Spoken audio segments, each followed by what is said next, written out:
But they're crawling through bushes, they're creeping downstream. Shotguns, bows, it's all the same thing. Fishing poles and handguns, it's all in good fun. Reclaiming our hunting heritage towards the gun. It's the African American hunting show. Taking back the tools that we were giving before. It's the African American hunting show. Going back to the woods with guns, rods, and bows. It's the African American hunting show. Taking back the tools that we were giving before. It's the African American hunting show. Going back to the woods with guns, rods, and bows. So let's go. Let's go. Let's go. Let's go. Let's go. Let's go. Let's go.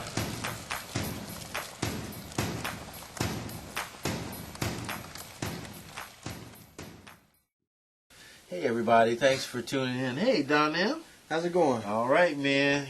We went on our second waterfowl hunt of the season at Sophie Island, Oregon.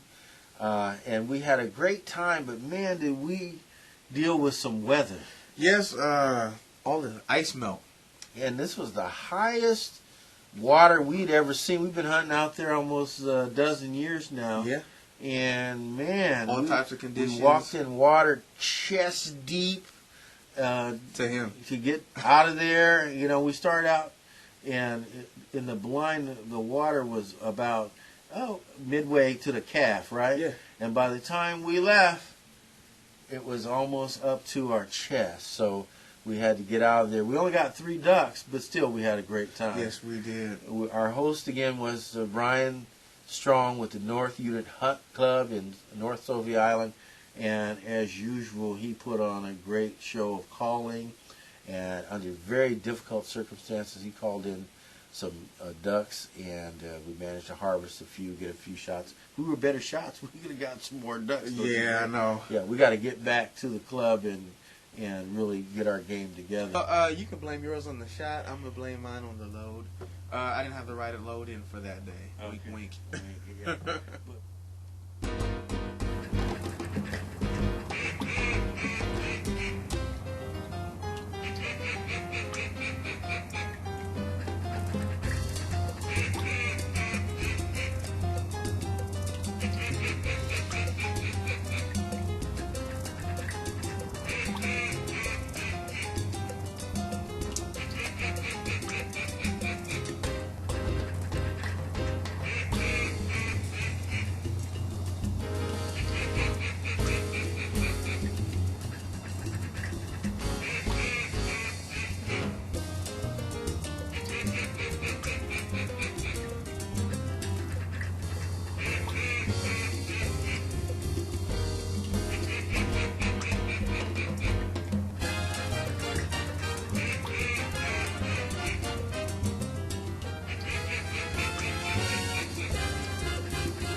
That's not a duck, that's a submarine.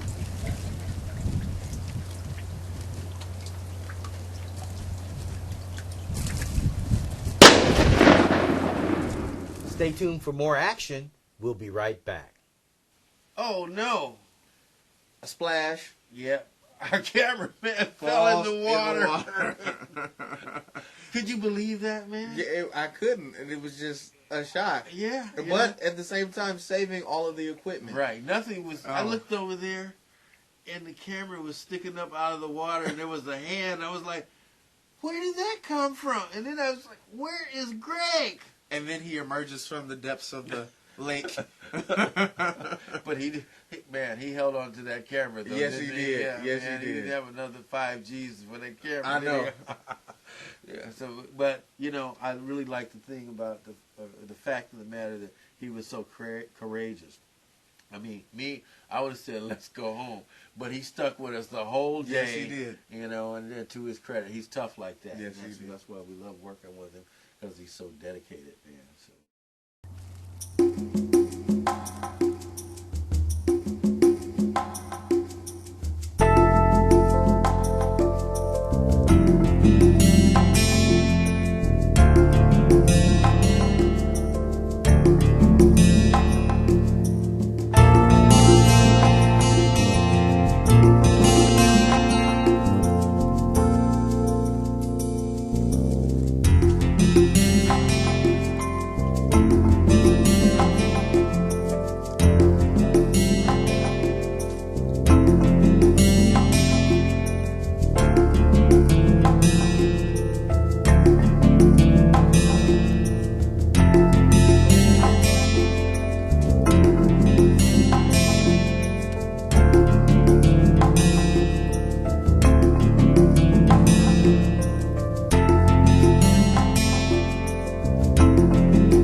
Donnell, we again had the opportunity to observe and get a demonstration from Ryan Strong, duck calling.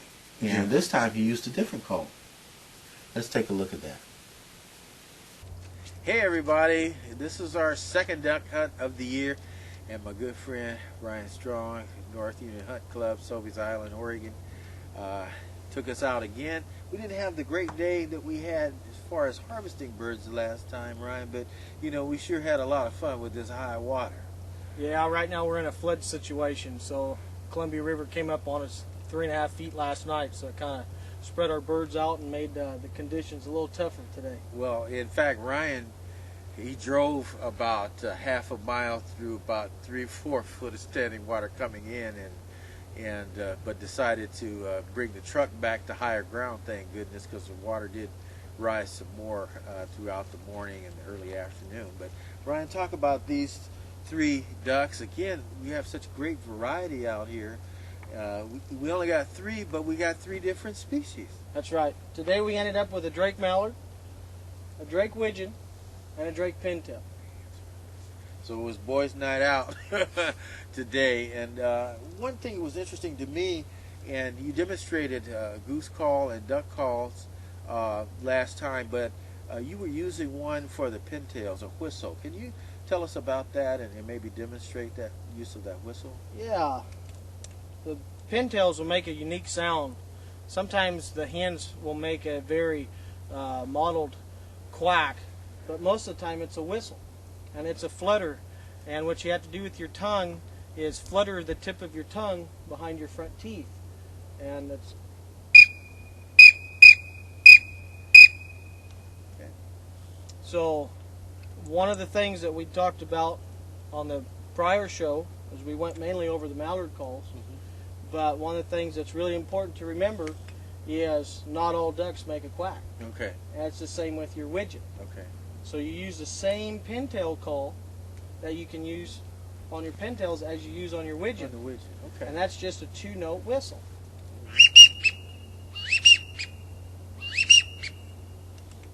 All right. Well, they certainly were responding to that, but they were a little shy today. But you know, we had a lot of water for them to take a look at. Weren't very many hunters out here, but it's just one of those days. But I want to thank you. You're welcome. It's I always appreciate you. it's always good to be with you, man. It was really a pleasure is. to have you guys. All right. Well, thanks everybody for tuning in. Don, this was a great opportunity. Of You know, course. a bad day hunting is better than a good day working anyway, don't you think? I think so. And it was a cold, windy, wet day in January, but we loved every bit of the time we spent on this duck hunt. Exactly. All right, everybody. We'll see you in the field. This program is brought to you in association with with NLE Media, Portland, Oregon. Welcome to the Handyman Corner. I want to talk a little bit about scent control, and that's something you really need to do, and we haven't talked about it on the show. We need to control our scent when we're going out hunting, because the game, especially big game, can smell a lot better than we can. And so the first thing, of course, is make sure that you don't smoke or anything like that, or have any kind of tobacco product smell on you. If you smoke and all that, you should quit anyway. I used to, but you can quit, and I have quit, and it made me a better hunter. Second thing is to just take care of your body and make sure you have as much absence of body odor as you can. Now, there's some products that you can use. You should get you a good deodorant. That is something that this happens to be Scentaway. I'm not recommending any particular one, but this is one that I use. I've used some others as well. But get a deodorant that is designed for hunters as an antiperspirant, and also it eliminates odors caused by bacteria and those kinds of things. And but oftentimes you're going to be out 2 or 3 days. You may not have been able to shower and all that kind of stuff. But do the best you can on that end. The other thing is, when you're going out scouting, one of the things that you might consider is bring back some branches, especially in our area. We have pine trees and so forth. Bring back some branches of those trees back with you, and then put your hunting clothing in a bag with those branches. That will help you smell like the environment that you're going to go back out and hunt in. That's a very good thing to do. When all else fails, you might try a little cover scent. And what you can do is, when you put your get your gear, finally get it on, because a lot of times what we'll do is we won't put this final outside gear on until we get to where we're going to hunt, and then we'll take it out of our bag that had our pine needles in it or whatever. And then the last thing we'll do is get that human scent off, is spray us up all over in our hat and so forth, and try to eliminate as much odor. Now, obviously, the main thing we want to do is hunt into the wind. The wind is coming into our face, or at least going across our body, and that way we're not blowing our scent to the game. But these are some of the things that you can do to mitigate body odor that the big game will smell, and then you won't be able to harvest that game.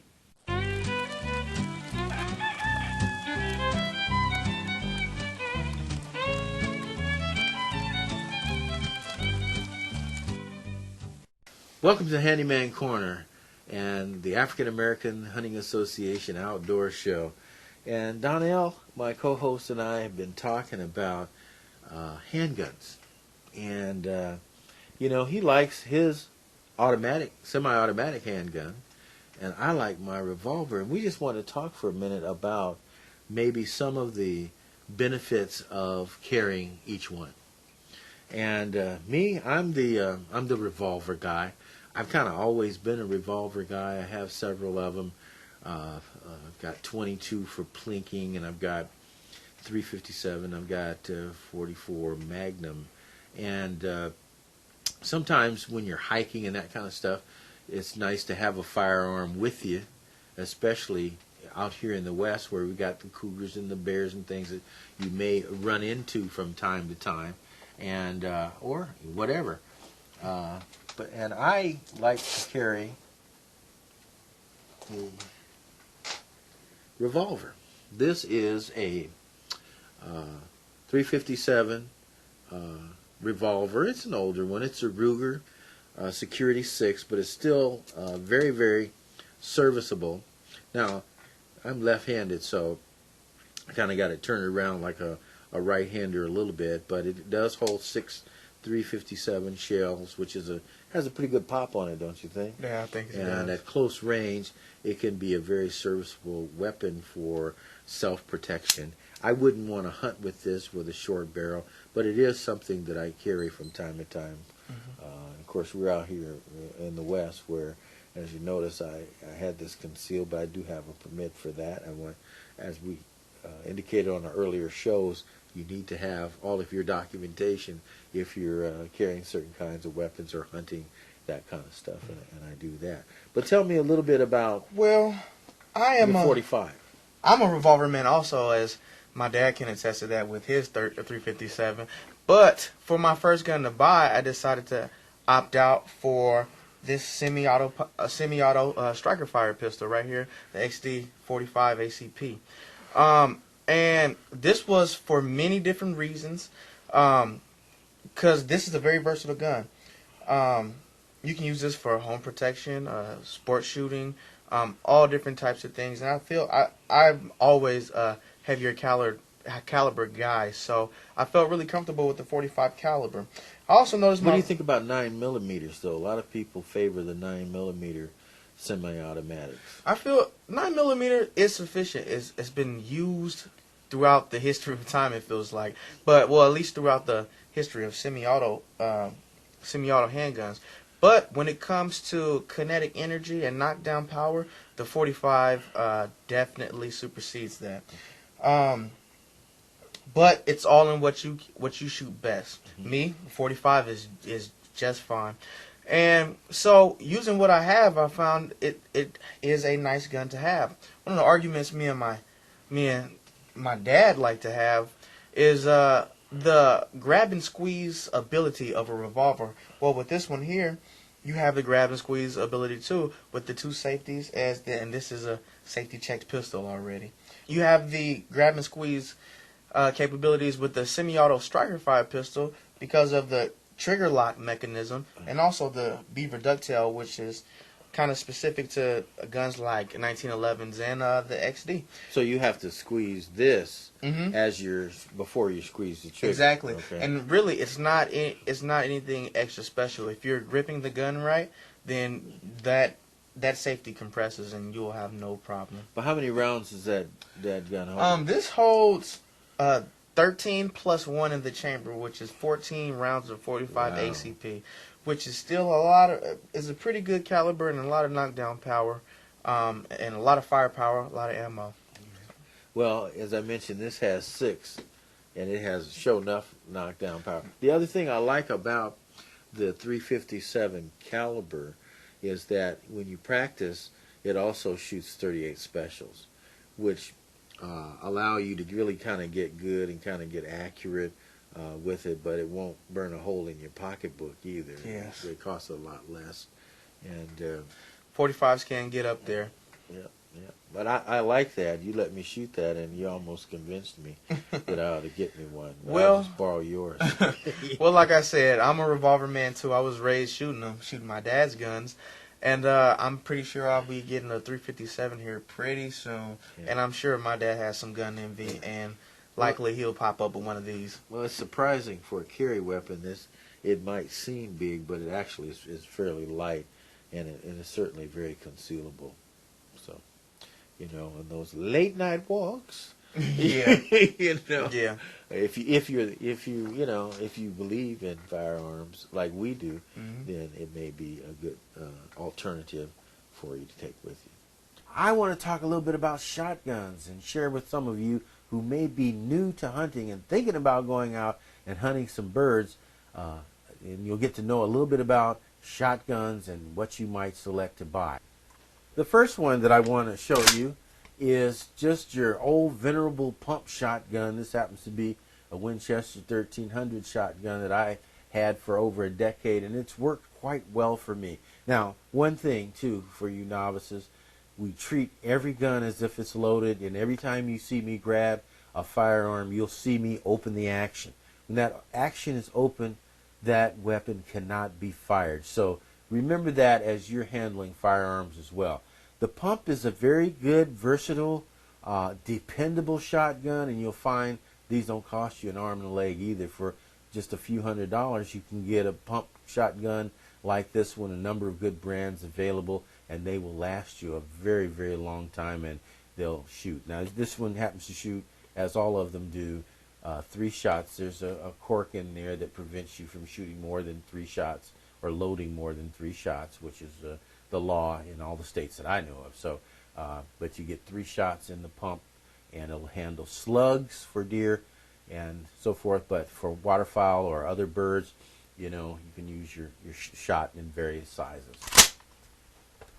The next type of shotgun that I want to show you is a over and under shotgun, and this one is a double barrel over and under, and you can load 2 shells into the weapon, and it's easily fired. Safe. It has what calls a tang safety on the top. It's right there available. It's really easy to use. Now, one of the great things about using an under and over that a lot of people like is that it's a good weapon as far as safety is concerned, because when you have the action open on this particular type of shotgun, everybody who's in your party can see it. So when you carry it in the field and you're not actually hunting, you can break it open. It's very comfortable to carry like that.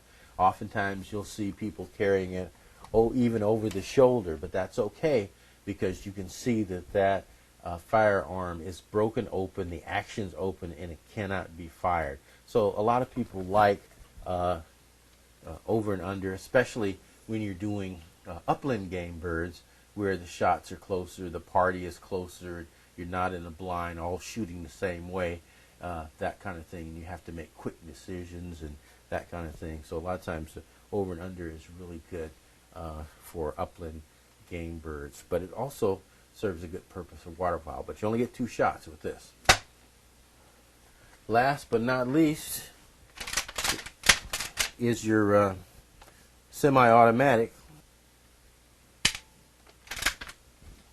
And again, I'm opening the action on this firearm to make sure that we're in a safe position as we talk about it. This is a nice one. Something unique about what's happening in the industry right now is they're using a lot of different materials for your stocks and your forearms. So this is a synthetic stock, and it also has a camo pattern on it, which it can be helpful when you're in that blind and you're trying to stay hidden from the ducks and geese as they come in. It's just another asset in being camouflaged in the blind. So there are many brands that have gone to the camouflage and to the synthetic stocks. The other thing about this is that, wow, this is so light. Very, very light. Also, the last thing I'll say, I want you to notice that this is actually left-handed shotgun, and I'm a left-handed person, and I started out shooting right-handed shotguns, and then I went to the over and under, which is an ambidextrous weapon, can be shot by either right-hander or left-hander with no difference, and then now I have my very own left-handed shotgun, so I'm really happy with that. Again, the thing about the semi-automatic, like the pump, it has that third shot, but sometimes I don't know if that third shot is all that worth it that much, because most of the time all we do is miss with that third shot because that bird has gone further off. But a lot of people like to have that third shot when they're out there in the duck blind or the geese blind shooting for waterfowl. So those are 3 types of shotguns that you might consider. Thank you for watching the Handyman Corner.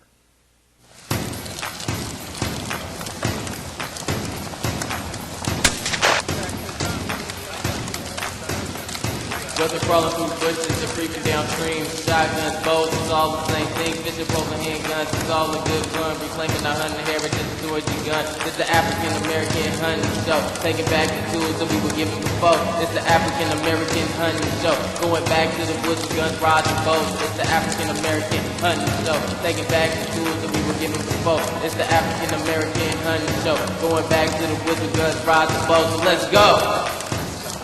Let's go. Let's go. Let's go.